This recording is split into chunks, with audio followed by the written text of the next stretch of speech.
may dumating o may bumisita na merong kaugnayan sa occultismo. Perfect example dito minsan yung pagkuha ng kasambahay. Hindi mo alam, ito ay meron palang lahi ng mga nagtatawas o albularyo. Pag sila ay may sakit, sila ay tinatawas. No? Kaya, nadadala po nila yon hanggat hindi po yun na ikakasaw sa kanila. Kaya, kung saan man sila magpunta, nagiging infested po yung lugar. O dili ka, may bumisita, may bisita kayo na merong kinalaman sa occultism, spiritism, animism, no? Kaya, nadadala po nila yon at yung mga ganong bagay na dala nila, kalaban man, elementals, or anything, ay minsan nagkakaroon ng stronghold din sa bahay kasi mas nakakita sila ng pwede nilang kapitan. Okay? So, ingat po, no? Next, number 8. Kanina po, traumatic event, ano? Pero ito, mas malalim. A tragedy, like death, murder, no? Isang kamatayan na hindi natural, hindi normal ang naganap doon, has occurred recently within the vicinity. Yan, yung may mga pinatay, okay? May homicide, ganyan. Kahit o may suicide, nagiging stronghold din po yan ng kalaban. Kaya ang lugar ay nagiging infested. So, a tragedy happened in that place. Number 9, there occurred within the vicinity any occult, pagan, or spiritist activity. Examples of these are feng shui, witchcraft, sorcery, spirit questing, padugo, and seance. Meaning, sa lugar na yon, may mga ginanap na, alam niyo naman daw, Ouija board, no? Spiritism, at yung may naglaro ng Spirit of the Glass. Yan, nagiging infested din po yung lugar. Kapag yung lugar ay pinafeng shui, okay? O kaya ginagamit yan ng isang makukulam para gawin yung kanyang craft, no? Against other people. Kaya yung lugar na yun, infested na rin. And finally, number 10, no? Ito, bato-bato sa langit, tamaan, buti nga sa inyo. Tingnan nyo mabuti, no? Remains of the dead, such as cremated ashes, are put in the homes temporarily or permanently.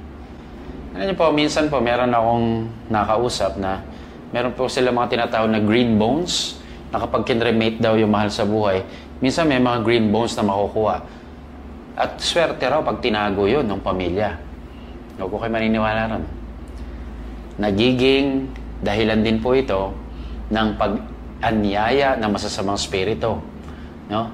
Because yung pong remains o yung cremated ashes, no, na nasa urn, they must be put in columbaries. No? Mga buto sa mga ossuary. That's the proper way. That's the Christian way. If not the burial one, no? Yung the burial, yung paglilibing, okay? Yung talagang makakristyanong pagturing sa katawan ng isang tao. Kaya ingatan niyo po na manatili ito sa mga tahanan. At sabihan niyo po yung mga kaibigan niyo, kung may kilala kayo na kailangan asikasuhin niyo na ito'y mailagay sa dapat na paglagyan. Okay? Maaring 10 lamang ito, pero ilan lamang po ito sa mga dahilan kung bakit may mga infestation. Sana po balik-balikan itong video na ito at pag-aralan po ninyo, tingnan nyo, no? Kung may mga ilan dito ang ating nagagawa o dili kayo napapanatili natin sa ating bahay. So para po sa episode na to, yan po ang unang extraordinary demonic activity, infestation. And sana po sa atin pong pamumuhay, lagi nating maisaisip na Diyos lang mahalaga na. Sa katunayan, siya lang ay sapat na. Kung kaya't ang iba't ibang mga bagay na pinapasok natin sa tahanan, mga pampaswerte, at ano pa man na sa tingin natin magdadala sa atin ng kayamanan, pag hindi ho maka-Diyos, talaga pong hindi kailangan yan. Kaya po, sa Diyos lang tayo umasa, sa Diyos lang tayo kumapit, at nawa, protektahan po ng Diyos ang bawat tahanan Dahil mahalaga po na tayo ay malayo sa kalaban. So keep on praying, no? Praying to God alone and not seeking help from other powers. Okay? Kaya po, yan ang paalala ko po sa inyo ngayon. And this is the Catholic way. Hold on to God, but only to God. Okay?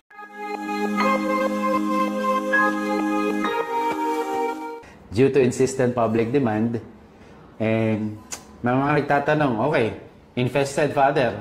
So, anong gagawin namin?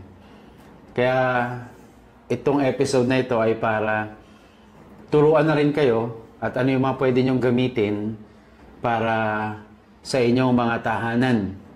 Nang sa gayon ay makalaban tayo o meron tayo mga sandata laban sa mga masasamang espiritu. No?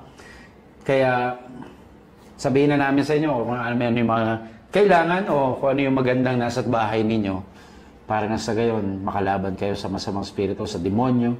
Okay? So, ihandaan nyo sarili ninyo sapagkat medyo marami-rami, pero papangako sa inyo, ito yung makakatolikong pamamaraan, mga kristyanong pamamaraan. Una ako na kayo. Wala rito mga buntot page, ha? Wala rito bawang para sa aswang. At ano-ano pa mga agimat o binigay ng mga albularyo. Kaya tanggalin nyo na sa isip nyo yun. Ang mga sasabihin ko lang ay gamit ng pinapayagan o gamit na pinapayagan ng simbahang Katolika. So para hindi kayo malito, dahil nga tayo nakikipaglaban, kailangan natin ng sandata. Tandaan nyo lang yung word na swords. Okay? Swords. So, yun ang dapat ninyong tanda ang acronym na yun, ha? Siguro alam niyo naman ang spelling ng swords, no? Baka S-O-R-D-S. Kulang kayo ng isang letra. Okay, so, magsimula tayo. Letter S. So, ano yung, excuse me, ano yung sa letter S na madalas na ginagamit din namin at pwede rin ninyong gamitin sa inyong mga tahanan? Okay, meron ako dito, no? Una ay S, sugar. Ay, teka. Ay, maalat. Salt. Okay, hindi ito sugar, ha? Salt.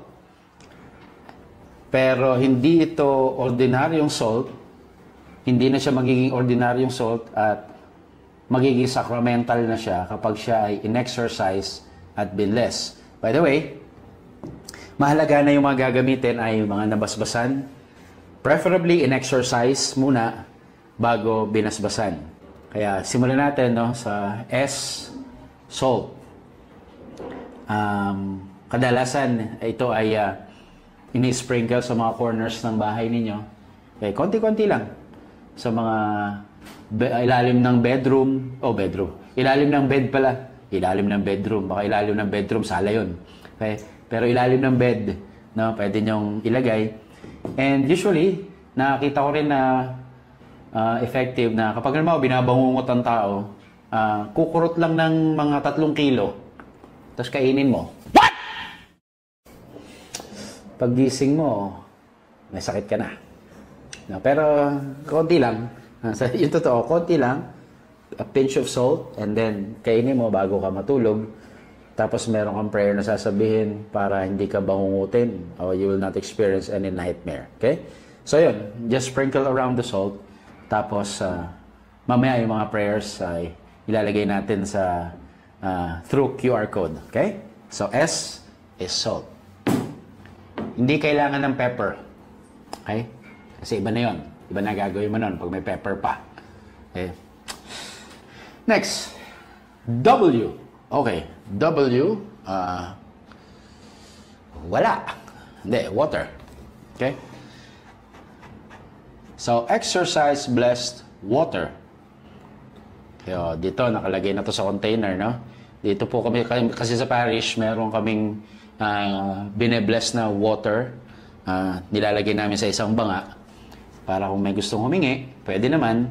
Kung may mga dala silang tubig, pine-bless din. Ina-exercise and bless. So ito, laging ready lang to rito. Pero ako personally, pwede rin naman, no, na yung potable water. Okay? Potable. Alam niyo ibig sabihin ng potable? Ibig sabihin, nadadala. Potable. Hindi, portable yan. Potable, ibig sabihin, naiinom. Okay? Naiinom. Potable. Wala yung R, ha? Okay. Pero pwede rin, portable. Hindi, nadadala mo yung tubig. Portable and potable. Okay? And when I say potable, talagang, literally, you can drink the exercise blessed water. And sometimes, for exorcism, pinaghahalo yung salt, pati yung tubig. Okay? So, paano gamitin? Well, kung paano nyo nakikita ang ginagawa ng pare pag nag-house blessing, around the home, ini-sprinkle ito, syempre. Okay? Tapos, kahit sa labas ng tahanan, okay, you can use the exercise blessed water. Rinig nyo yan? May misa, no? Okay? Ganito kami dito eh. Nagmimisa kami. Kasi kami Katoliko. Okay? So, alam nyo, Katoliko kami, no? That's water. Oh! Ito, isa sa mga paborito ko to.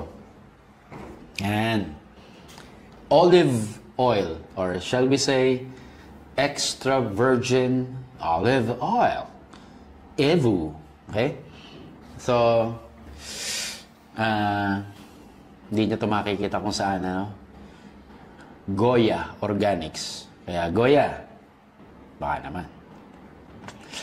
Okay. Alam nyo, sa grocery store kasi maraming mga olive oil na dali, consecration yata yun. Pero okay lang. Maraming mga olive oil na naglalabasan. Pero ako na-discover ko ito at na-research ko rin na isa sa mga top 5 olive oil brands in the whole world. No? Siguro during the time na na-research ko. And kasi para sa akin, mas maganda kung talagang authentic na extra virgin olive oil. No? Kaya ito, tinitipid ko ito. Okay? At dinadala-dala ko rin sa mga exorcism ko. Pero minsan, ay nire-require ko rin yung may-ari ng bahay na bumili ng kanyang extra virgin olive oil. No? But this, I bring this especially kung halimbawa, talagang alam ko na matinding kalaban halimbawa sa tao, no? Kasi para sa akin yung olive oil nagtatagal po dun sa lugar, dun sa mga karanasan. Yung mga ibang tubig na tuyo na, pero yung oil kapag tinrace sa pinto, sa bintana, sa mga walls, mirrors o sa mga figurines, they stay, no? Nagtatagal. Kaya isa sa mga paborito ko ang exercise blessed oil. So pwede rin po kayo magkaroon ng exercise blessed oil. Halimbawa yung mga bata, ako sino man na afflicted, you can trace the sign of the cross dun sa forehead nung afflicted na mga bata bago matulog, no? Para din tulong na sandata laban sa masamang spirito. So pwede pong gamitin sa tahanan, gaya na nasabi ko, sa pinto, sa mga bintana, dingding, at kahit sa mga salamin. Okay? Okay, so extra virgin olive oil. Alam ko, marami magtatanong dyan, Father, baka ibang oil pwede. Well, kung makakakita naman ng olive oil, mas maganda.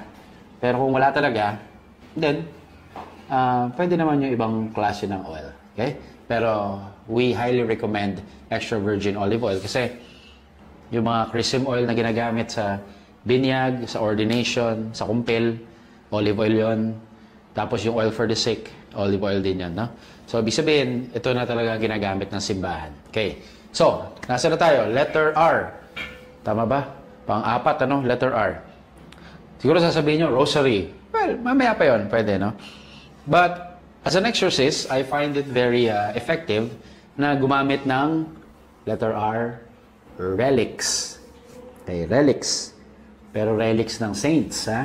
Yung mga canonized saints na tinuturing ng mga bayani ng simbahang Katolika. Kasi, baka isipin ninyo, uy, relics daw. Yung mga ashes ng mga namatay na kamag-anak natin. Hindi, wag yun. Hindi pa sila santo. Okay? Kung magiging santo, sige. Pero sa ngayon, we recommend yung mga relics ng mga banal na kinilala ng simbahang Katolika. Well, hindi naman tayo lahat talaga posible magkaroon nito, no? But ako bilang exorcist, kailangan ko ito and I find it very effective, no?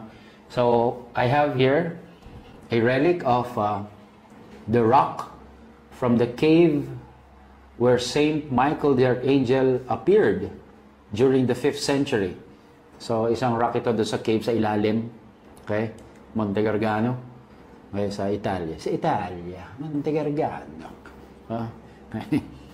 Tapos, bababa kayo ng masyadong malalim doon. Then, may chapel doon sa pinaka-cave na yun kung saan nagmimisa. And, ito may nagbigay sa akin for exorcism purposes, no? Rock of Saint Michael kung tawagin. At may papeles po ito, ibig sabihin na authentic. Okay? So I find this effective also against the evil spirits, no? And I'm also privileged to have for public veneration din po ito, no? Yung relic po ni Saint Padre Pio na binigay sa akin ng kanyang kaibigan, no, si Father Ermelindo de Capua nung siya'y nabubuhay pa. The last time I visited San Giovanni Rotondo in Italy, doon po sa sanctuary ni Saint Padre Pio. And ito pong cloth na to ay yung pinangpahid po sa stigmata ni Saint Padre Pio. So this contains the blood and the water from Padre Pio. Okay? So I also find this very effective na to relic na to. I also have the relic of Saint Gemma Galgani, no? Wala lang dito. Andun sa kwarto. Hindi ko na makaiwanan. Pag para kunin pa yun. No? Pero hindi ako nagbibiro, meron ako, no? Nanggaling din sa katawan niya. And pinakilala ko naman sa Gemma Galgani, di ba? Isa sa mga mystics, passionists, no?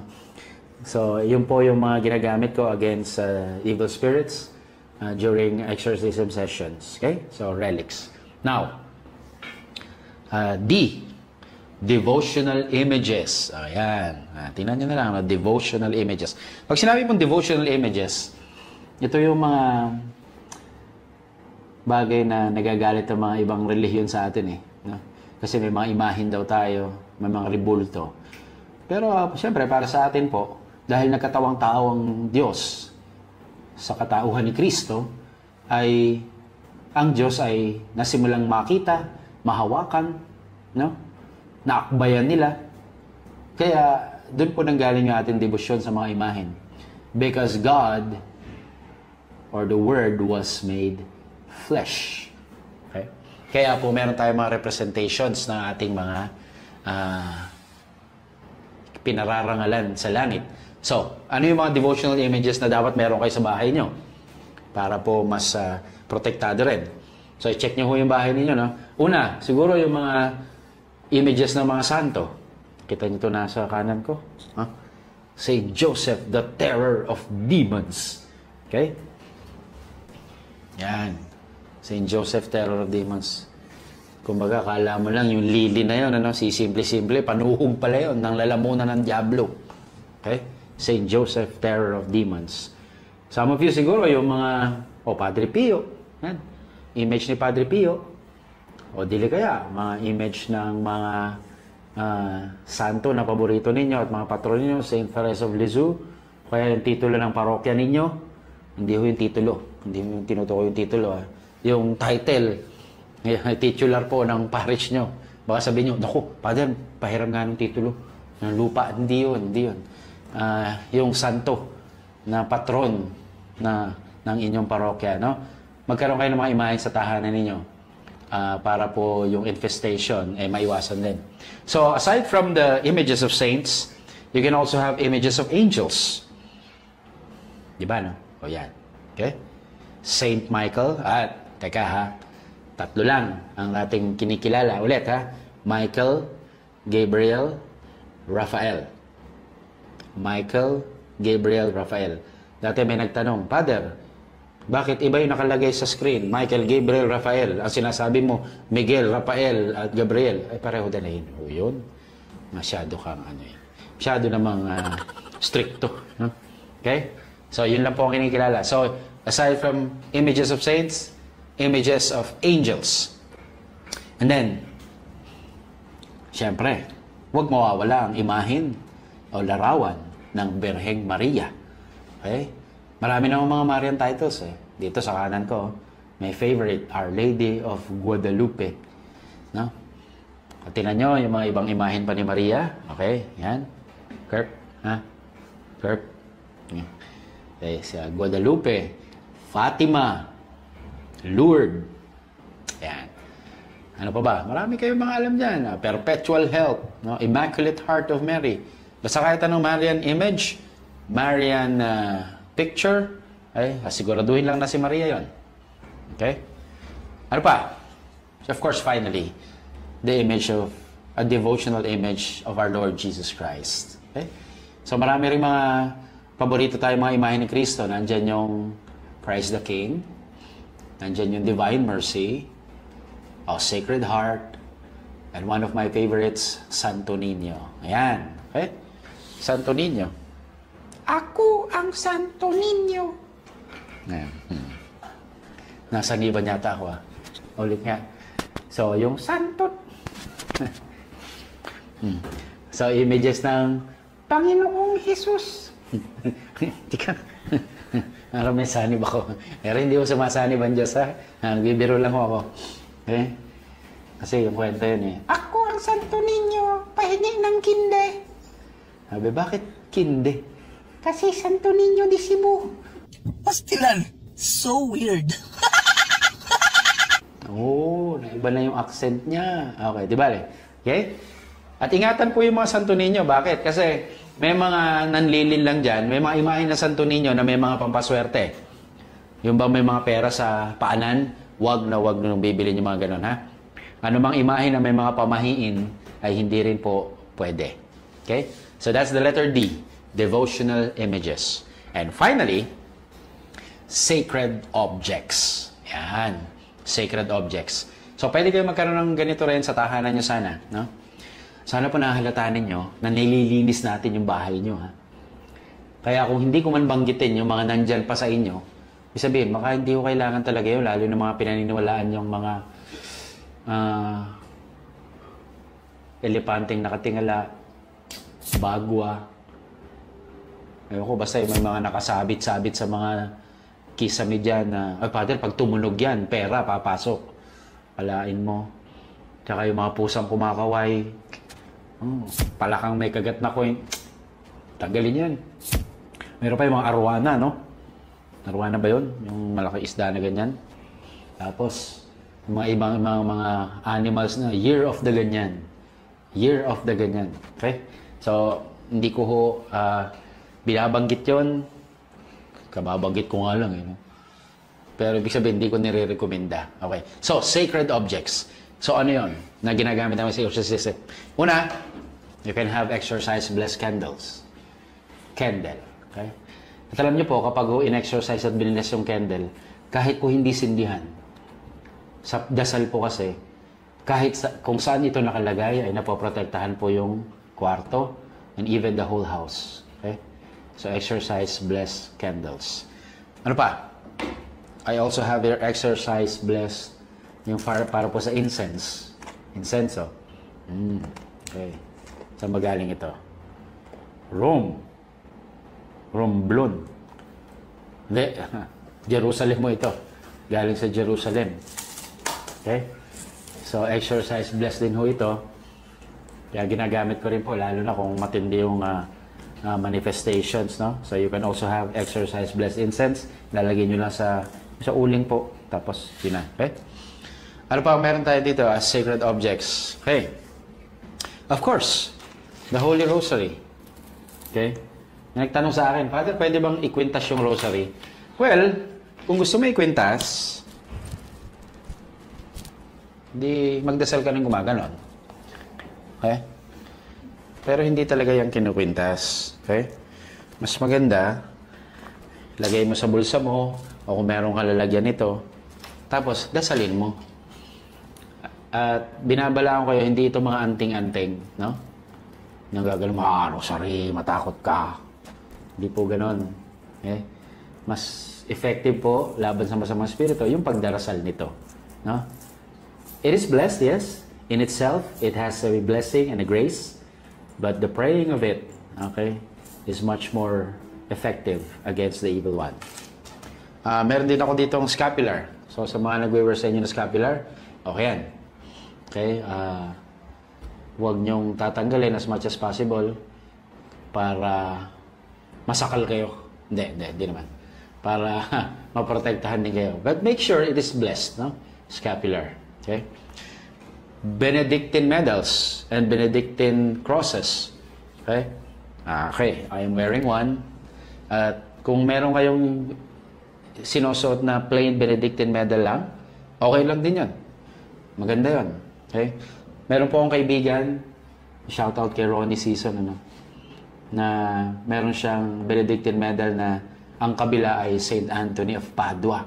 Sabi ko, wow. Sabi ko, ganda nito. Lakas dalawang santo. Antonio de Padua at Saint Benedict. Okay? So, if you are wearing one, have it exercised and blessed. Mahalaga po yan.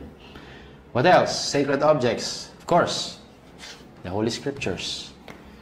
I have here the Word on Fire Bible. Okay? Galing po sa version ng NRSV. Yung po, Catholic edition po yun, no? New Revised Standard Version. Okay? So, sana po may Bible po sa bahay ninyo, no?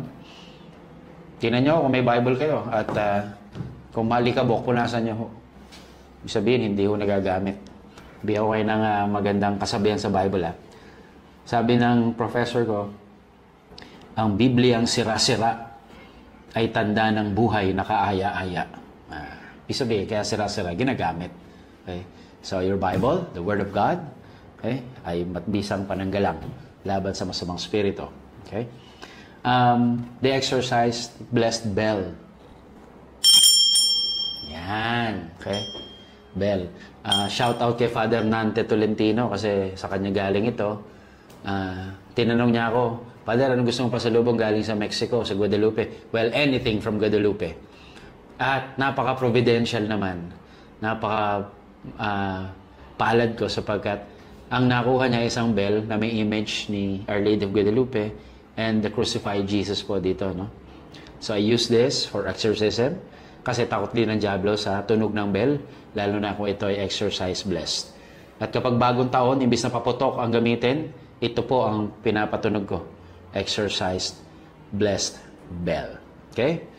And finally, of course, huwag mawawala ang crucifix sa inyong bahay, sa inyong kwarto, sa inyong cubicle. Okay? Kailangan meron po kayong crucifix. Tingnan niyo po ang inyong tahanan. Kung walang krus dyan, mag-isip-isip ka. Ano bang simbolo ang iyong sinasampalatayanan? Okay? So, crucifix. So, mga kapatid, yan po ang swords at ang ating pananggalang laban sa masamang spirito and against infestation. If you have these things, kahit na hindi kompleto, of course, yung faith ninyo, napakahalaga pa rin, no? And as promised, no? Tingnan nyo lang po itong QR code na to. Okay? Dito po. Tingnan itong QR code na to. Okay? Tama ba yung kamay ko? Ewan ko, hindi ko alam kung saan ilalagay ni Kirk yan. Okay? I-scan nyo lang po yan and it will direct you doon po sa prayer na pwede pong dasalin ng head of the family or anyone in the family before using the sacramentals.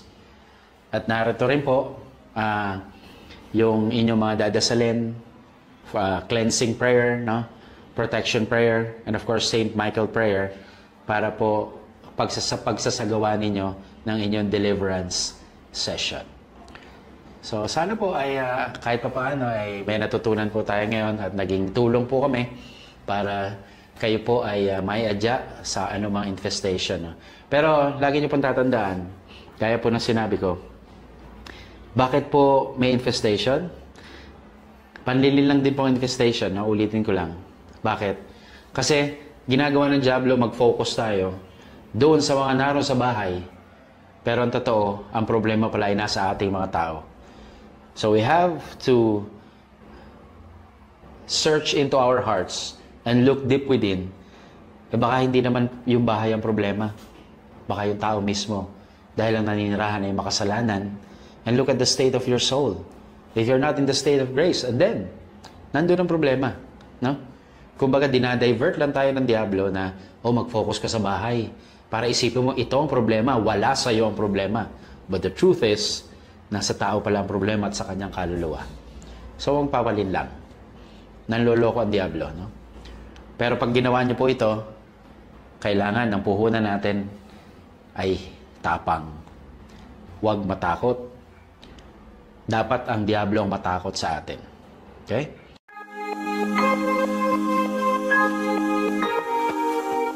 So magpatuloy po tayo ng ating discussion on extraordinary demonic activity. So yung una po ay infestation. Ang pag-atake ng demonyo sa mga bagay, sa mga lugar, at sa mga hayop. Ngayon po, medyo palalimin po natin, no?